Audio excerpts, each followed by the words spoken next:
Grécia Antiga, 421 a.C., 10 anos de guerra, cidades destruídas, campos queimados, dezenas de milhares de mortos e dois lados que chegaram à conclusão de que nenhum deles estava vencendo.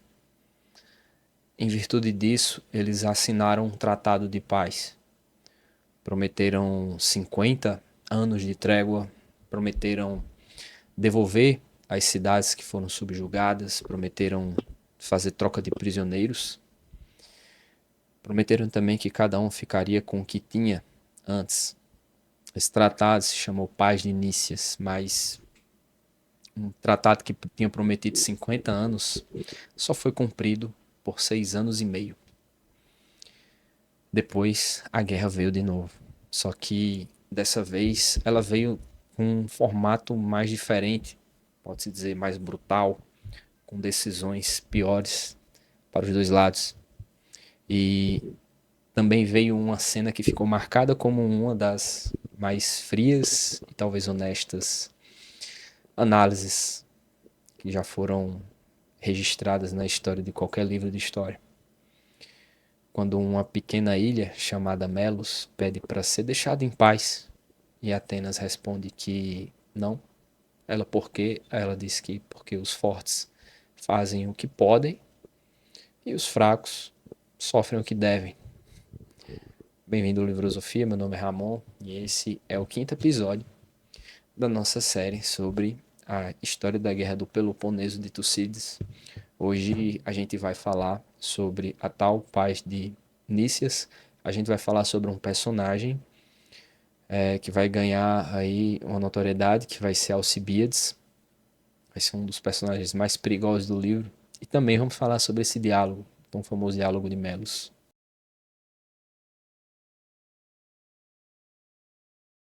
Se você está chegando agora, como eu tinha dito, a gente está cobrindo o livro, cada episódio, cada vídeo em cima de um dos capítulos do livro. São 8 episódios, a gente está no quinto, faltam mais 3 aí no caso. Os links dos episódios anteriores eu vou deixar aqui na descrição do vídeo. Mas se você, mesmo assim, tiver preguiça de assistir eles, eu vou dar um resumo bem rápido para você também não ficar perdido. Então é o seguinte, para entender o livro 5, a gente precisa entender só as coisinhas que aconteceram no passado. A guerra começou em 431 a.C., com Atenas e Esparta, dois mundos opostos que não podiam coexistir ao mesmo tempo, na mesma península. A estratégia ateniense era não combater em terra, dominar o mar, onde ela era mais forte, e desgastar Esparta com o fator tempo e pelo fator dinheiro, drenando aí os recursos delas. Funcionou militarmente, mas o líder e o autor dessa tática, Péricles, ele foi morto pela praga. Ele era o arquiteto aí de toda essa estratégia. E os líderes que vieram depois dele, eles não amarravam assim nem a chuteira para Péricles, só vieram cada vez mais líderes piores. Então no livro 4 a gente teve uma virada. Um general ateniense, ele conseguiu realizar a proeza de construir uma fortaleza dentro do território espartano e ainda assim acabou capturando numa batalha centenas de espartanos, coisa que a Grécia inteira achava impossível porque Esparta era dominante em terra. E enquanto isso, um general espartano lá do outro lado da Grécia era muito eloquente, estratégico, ele corroía o Império Ateniense por dentro, fazendo alianças estratégicas, influenciando as cidades aliadas a Atenas a se rebelarem. E em virtude disso, no panorama geral, que a guerra entrou no empate, sabe? Cada lado tinha levado um golpe no coração do outro, mas assim, também nenhum conseguiu eliminar o outro de vez. E aí veio a paz.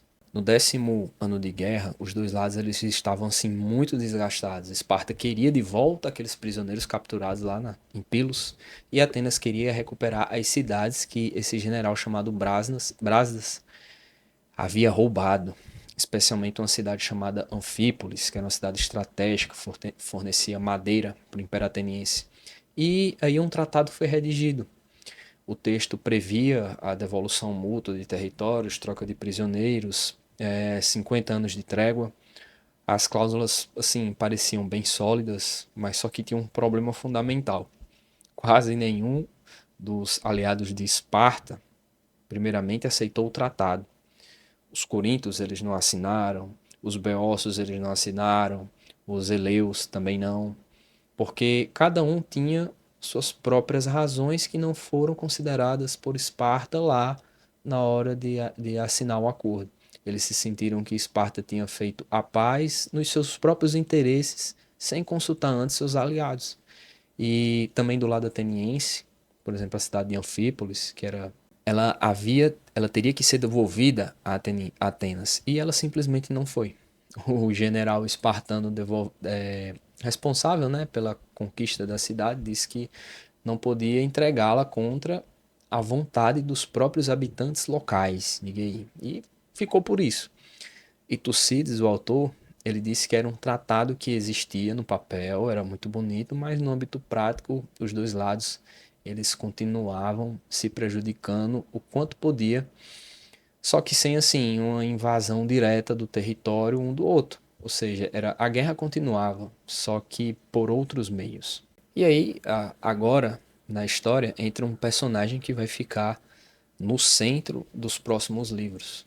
O nome dele é Alcibiades. Se você assistiu o episódio anterior, disse que ele foi um jovem que Sócrates, o filósofo, que também estava combatendo na guerra, salvou Alcibiades na batalha. Tucídides diz que Alcibiades, ele narra ele como tudo de bom ao mesmo tempo. Ele era rico, ele era bonito, ele era brilhante, carismático, era sobrinho neto de Péricles, o líder ateniense que morreu, e era também discípulo de Sócrates.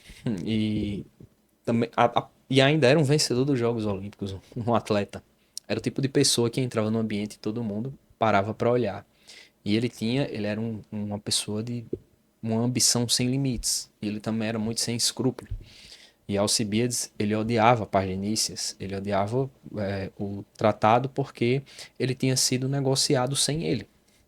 E aí ele sentiu-se desprezado no contexto político e decidiu sabotar a paz o quanto ele conseguisse. E assim, eu não vou entrar em detalhes para não me alongar muito, mas em resumo, ele conseguiu o que queria. As relações entre Esparta e Atenas, que já estavam bem corroídas e desgastadas, ficou ainda mais com as atuações, as artimanhas de Alcibiades. E aí, somado isso a um novo arranjo que se formou entre os aliados, um aliado sai daqui, vai para o outro lado, e essa troca de aliados, com essa troca, a guerra inevitavelmente voltou. E aí, em 418, na planície de Mantineia, mesmo no coração do Peloponeso, ia acontecer a maior batalha terrestre da guerra até então. Em resumo, quem venceu essa batalha foram os espartanos e seus aliados. Tucídides ele passa um bom tempo comentando e analisando a estrutura espartana nessa batalha. Como eram os batalhões, a organização dos batalhões, quem eram os chefes, como eram as formações, como era a disciplina. Era como se ele quisesse assim mostrar o porquê no combate terrestre Esparta de fato era imbatível. E essa vitória meio que restaurou a reputação espartana que havia sido abalada lá pela rendição em Pilos. E aí então vem no livro 5, o que é provavelmente a cena mais citada de toda a obra de Tucídides e talvez uma das mais citadas pela literatura política ocidental, que é a subjugação da cidade de Melos.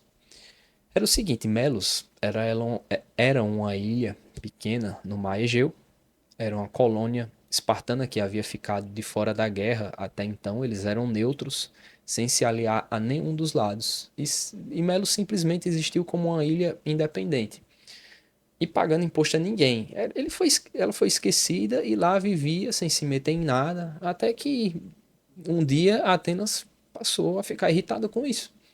Porque não podia existir a existência simplesmente de uma ilha neutra, recusando o domínio de algum dos dois, sem pagar tributos. Era como se fosse assim, Atenas interpretava isso como uma demonstração pública que o império de Atenas tinha limites, né? Era uma afronta. E impérios não gostam de ter limites visíveis, né? E então Atenas mandou uma frota para lá, mas antes de atacar, ela propôs uma negociação, sabe? Na verdade, era apenas uma chance da cidade de Melo se entregar pacificamente. E aí ela vai dizer que, olha, nesse diálogo não havia espaço para se falar em justiça. Aí por quê? Porque a justiça ela só existe entre os iguais, diga aí. E entre os desiguais, os fortes fazem o que podem, o que querem, e os fracos sofrem o que devem. Diga aí. E isso não era uma lei que vinha dos deuses, era uma lei de natureza humana. E que se eles estivessem no lugar de Atenas, fariam o mesmo. E aí os Mélios responderam que confiavam nos deuses e que confia também em Esparta e que a honra deles vale mais do que a sobrevivência e que eles não iriam se entregar nem se render. E aí os atenienses respondem que a esperança é o estimulante do perigo.